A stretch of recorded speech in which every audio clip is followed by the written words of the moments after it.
But I changed when I walked out of that place. And I was a different person. There were no boundaries for me anymore. And I had a hole in my heart that couldn't be filled by overachievement. It couldn't be filled by drugs or by relationships. And I suffered for 10 years trying to fill that up with something. In 1983, I had just graduated from college, and I considered that my condition in life was stable enough that I could go ahead and have a child. But I'd felt so betrayed by men in my life that I never wanted to have a husband. I just wanted to have a child. I wanted that hole filled up, and I didn't know yet that it was only Jesus that could fill it up. And so I carried that child for about 4 months, and I took classes, and I decided that I could do this thing. But one day, I just woke up, and fear came upon me. You see, there's a spirit of death that brings fear, and that was attached to me since my abortion in 1973. And it plagued me no matter what I did. It was the curse, every curse of the wall that's written in this book. And it entrapped me so that I couldn't turn. There was nowhere to go above and nowhere to go below, because I was bound to a spirit of death. And so one day when I woke up in fear, I said, what am I doing? I must be crazy. I can't do this thing. I called my obstetrician that had been giving me prenatal care, and I told him I changed my mind. I wanted to have an abortion. He never asked me a question. He just made the phone call and made an appointment for me in a local hospital the next morning. So I went, and I went under sedation, and the thing was done. But when I woke up from that abortion, I had been involved in witchcraft and Satanism in San Francisco, and I had one of my friends who was sitting beside the bed who was also involved in that with me. And I looked at her and I said, Daphne, I just killed my baby. And she said, no, that wasn't what it was. You weren't supposed to. Don't think of it like that. And so, again, I'm to repress this deep, dark secret. And I became more and more angry and more hurt. And from that point on, my life just took a plunge. I had 2 subsequent abortions after that. I lost everything that I had.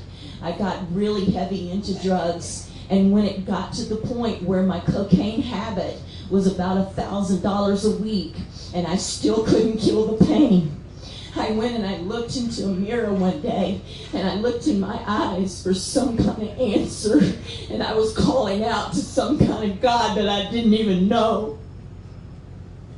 And I saw the power that was in my eyeballs that was greater than me. It was greater than me. And I knew it was trying to take me down, and there was no escape. And I wanted to just lay down and die. I wanted to embrace death as my friend, because it had embraced me for so many years. And so I got my crack pipe and my bottle of Jack Daniels, my closest friends. And I slit my wrist, and I got in a pool of water, which began to fill up with my own blood. And I don't know why I'm alive today, except that when I was 15, I called upon the name of the Lord, and I said, Lord, save me, because I'm a sinner.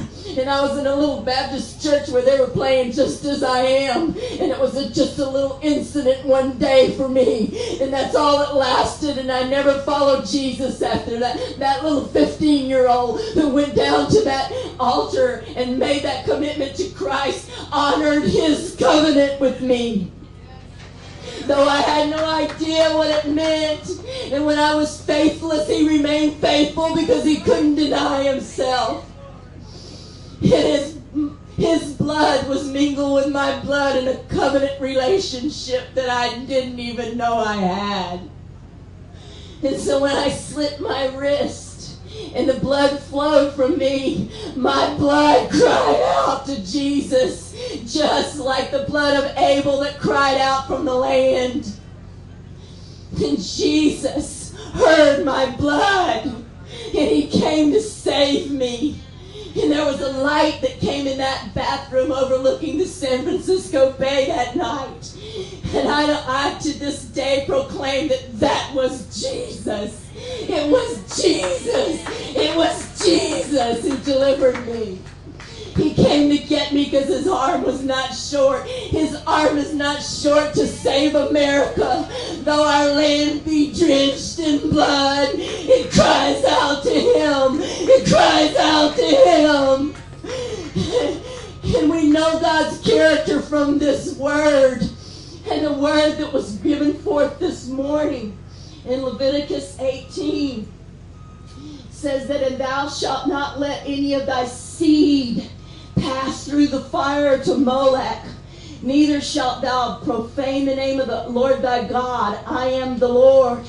And he goes on to say, and the land is defiled. America's land is defiled. It is a physical thing entrenched with spirits of death. And the land defiled, therefore I do visit the iniquity thereof upon it. And the land itself vomiteth out her inhabitants. And I say that there is a spiritual vomiting taking place. It is not a slow leak. It is a vomit that is coming forth, and it is souls that have been bound by the spirit of death. And the Lord Jesus is pouring out his mercy and grace to release those who have been held by death. For the covenant of Jesus Christ will break the covenant of death, and these agreements with Sheol will be annulled.